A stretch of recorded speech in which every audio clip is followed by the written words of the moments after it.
My 10-year-old grandchild exclaimed urgently. Grandma, please come pick me up right away. It was late at night, and I jolted awake at the sound of their voice. Just a month prior, my son's wife tragically passed away in an accident. Since then, my son and grandchild have been navigating emotionally turbulent days. As a result of the strain between them, my grandson ran away from home and was missing for a week. I need to contact your dad immediately. I insisted. But my grandchild responded with unexpected fear. No, I'll be killed. Driven by concern, I rushed to retrieve my grandchild. However, what I witnessed upon arrival shattered me, the shocking truth revealed before my eyes. A year ago, I was left alone after my husband passed away. My son Michael, who is now 31 years old, had moved out after getting married, but since he lived just about a 10-minute drive away, I didn't feel the loneliness too keenly. Emma, my daughter-in-law, and I had a good relationship, and my 10-year-old grandson, Liam, had grown quite fond of me. He would visit every week without fail. I used to think, perhaps spending my remaining years surrounded by my son's family isn't such a bad idea. However, little did I know that I would soon be caught up in an unimaginable situation. Looking back, there came a point when I felt something was amiss with my son's family. Wait, where's Dad again today? Yeah, he's busy with work. Until then, the three of them used to visit my home together, but Michael suddenly stopped showing up. And Emma, my daughter-in-law, wore an expression that didn't match her usual self. Could something be wrong between Michael and Emma? I wondered aloud. When I inquired, she gave vague answers like, "Michael's dealing with a busy season at work," or "I'm a bit tired myself." I even called my son after they left, but he echoed the same refrain, "Just work keeps me busy." He always hung up the phone in a frustrated manner. Since losing my husband, my son's family has been a source of strength for me. I wanted to help if they had any troubles, but the situation remained unclear, leaving me powerless.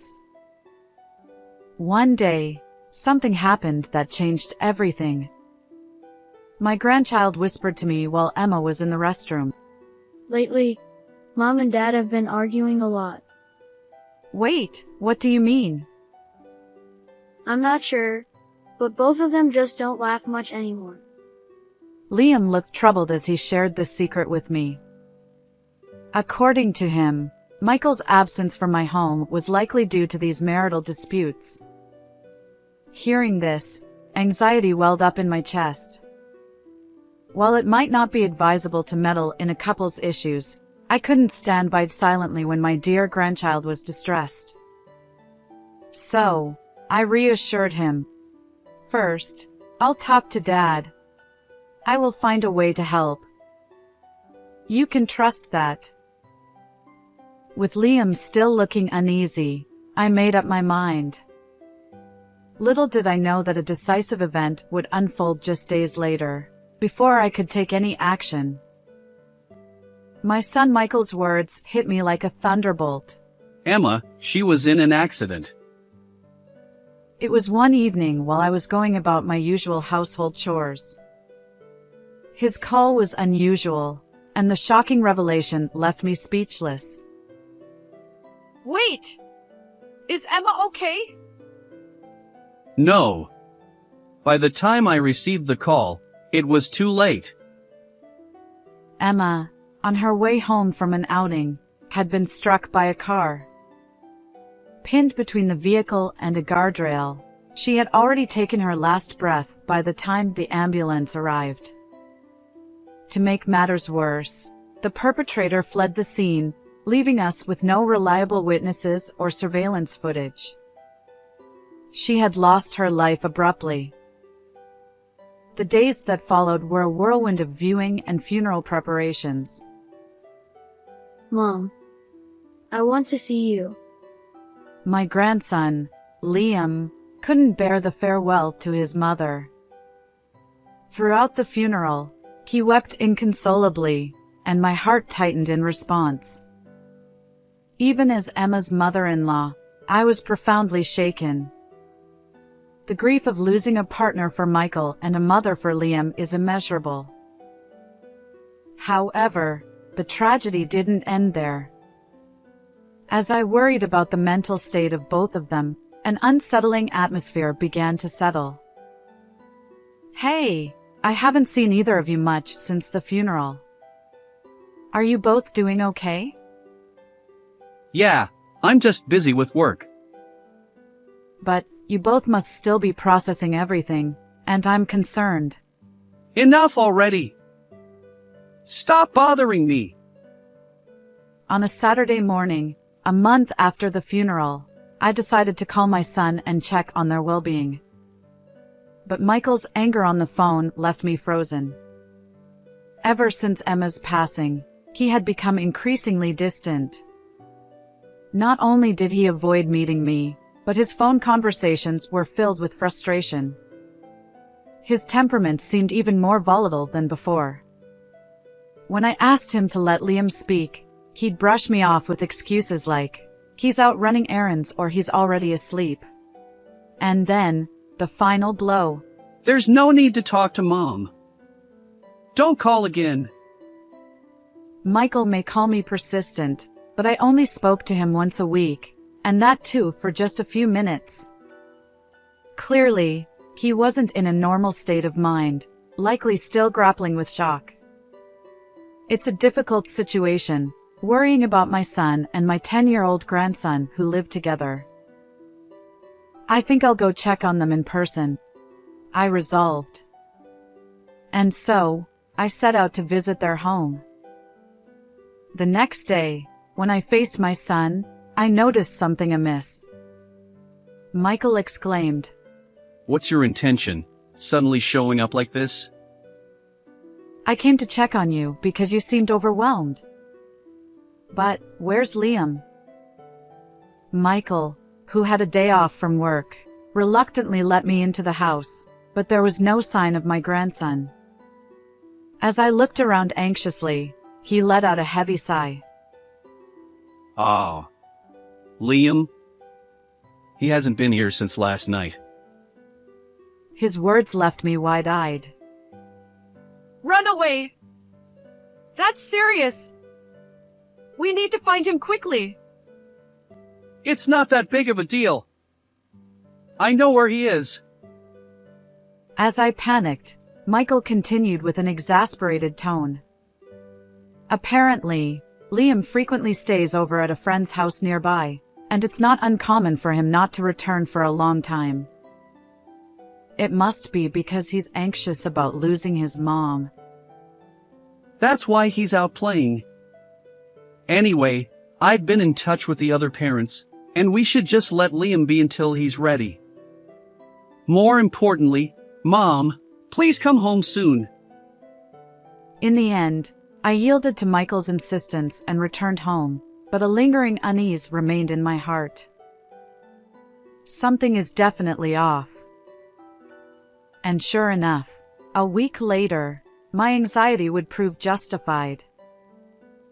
That night, already late into the evening, I was getting ready for bed. Suddenly, there was a call from my son's cell phone. Suspicious of the unexpected call, I answered, only to hear Liam's desperate voice on the other end. Grandma, please come pick me up right away. I'm all alone. I don't know what to do anymore. Wait! First, I need to contact your dad. But in the next moment, Liam's voice pierced my ears with urgency. No, I'll be killed. Please, Grandma, you're the only person I can rely on. Without hesitation, I rushed out of the house. The urgency of the situation was undeniable. When I arrived at the park he mentioned, I couldn't believe my eyes. What happened? Why do you look like this? Grandma. Before me stood my grandson, dressed in tattered clothes. And as he revealed the shocking truth, I crumbled to my knees. The morning after rescuing Liam, I visited my son's house once again. A week ago, I was filled with concern for Michael's mental state, but now my feelings were completely different.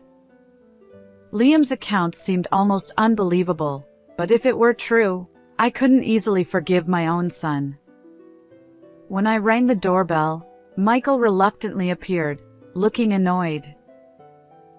You again, Mom! What's your sudden visit about? Taking a deep breath, I faced my irate son. While my thoughts were far from organized, I needed to ascertain the truth. I've heard everything from Liam. Right now, he's at my place. Huh? Michael's response was puzzling. I continued. You haven't been coming home much lately. As I quietly delivered this message, Michael's face tensed. Yesterday, at the park where I went to pick up Liam, he told me about the days since Emma's disappearance. It was summer vacation, and the elementary school was closed. Despite that, Michael rarely came home, leaving my grandson neglected. Not only did he neglect household chores, but he also returned from work in the early hours of the morning. At times, he didn't come home for several days. Perhaps that's why Liam couldn't take my calls on behalf of Michael. Michael was often away. It's also a lie that Liam went to a friend's house. He said he's never stayed at anyone's house. Enough! Maybe he just left on his own. Leaving your missing son alone for a whole week. What kind of parent does that? Weren't you worried about Liam? I clenched my fists as I confronted Michael. Maybe I didn't want to believe that my own son could be so irresponsible and callous. He's my son, so I can do whatever I want with him, right? Besides, I've been so shocked since Emma disappeared. I can't focus on anything. But as if to shatter my thoughts, he let out a deliberately sorrowful voice. Hearing those words, something inside me snapped. Michael is my son I raised alongside my late husband. Until the end, I wanted to believe he wasn't a bad person. But if he was determined to keep evading the truth, as a mother, I had to take responsibility. Well, if that's your intention, it's unfortunate, but I suppose there's nothing I can do. I quietly replied, extending a cell phone toward my bewildered son. Michael exclaimed, That's my phone. Why do you have it? I thought I lost it. Liam had it. Apparently, he decided to run away after seeing this phone. Do you understand the significance?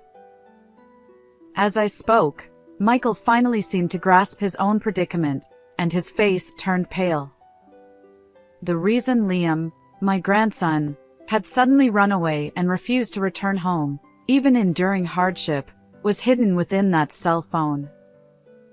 Facing a perspiring Michael, I recalled the shocking story Liam had shared with me the day before.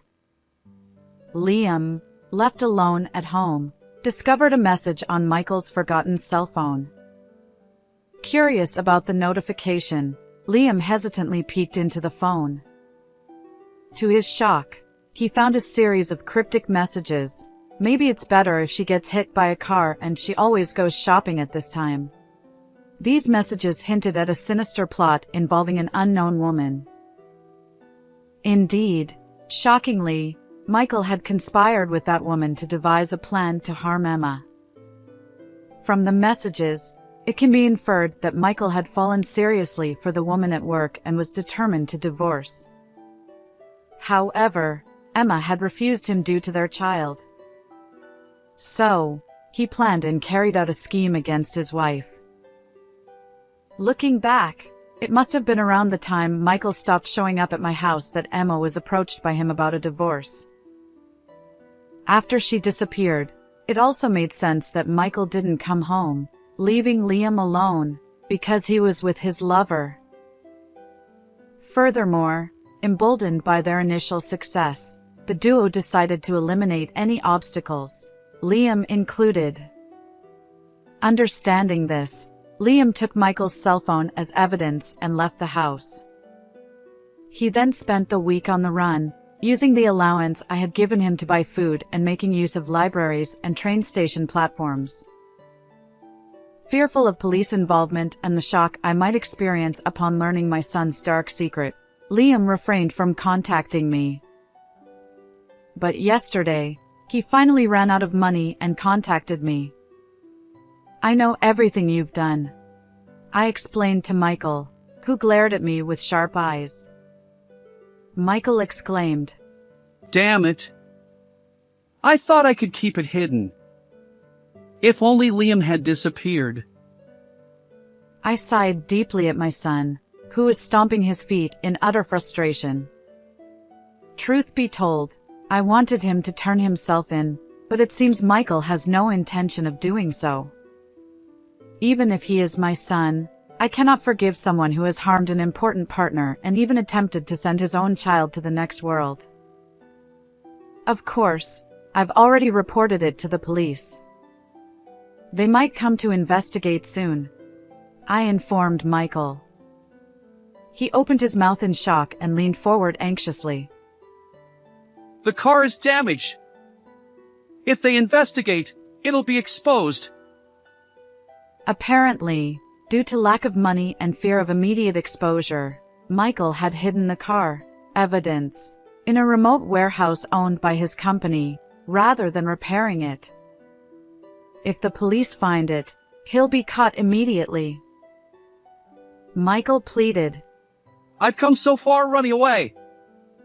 Please, Mom. A mother would help, right?" I looked down at my son, who was desperately grasping my hand and begging in a pitiful manner, with a cold gaze. I thought I had been diligent in raising him, but it seems I have made a significant mistake in how I did it. However, that's exactly why I must fulfill my duty as a parent here and now. As a mother, I must educate you. Pay for your crimes properly. I shook off his hand without mercy. At those words, my son's face fell into despair, and he collapsed in tears right then and there. A few days later, my son was arrested. Upon investigation, the police found that the damage to Michael's car perfectly matched the dent in the guardrail. With evidence of their planned actions, there was no escaping the truth. Both Michael and his lover were swiftly charged with murder. It seems that both of them won't be able to get out of prison for a while. As for me, I now live with my grandson. Having lost his mother and with his father behind bars, I decided to take him in. Life alone quickly became enjoyable, and Liam is gradually regaining his spirits. From now on, we'll make the most of each day together. How did you find this story? If you enjoyed it, consider subscribing to our channel. Until next time.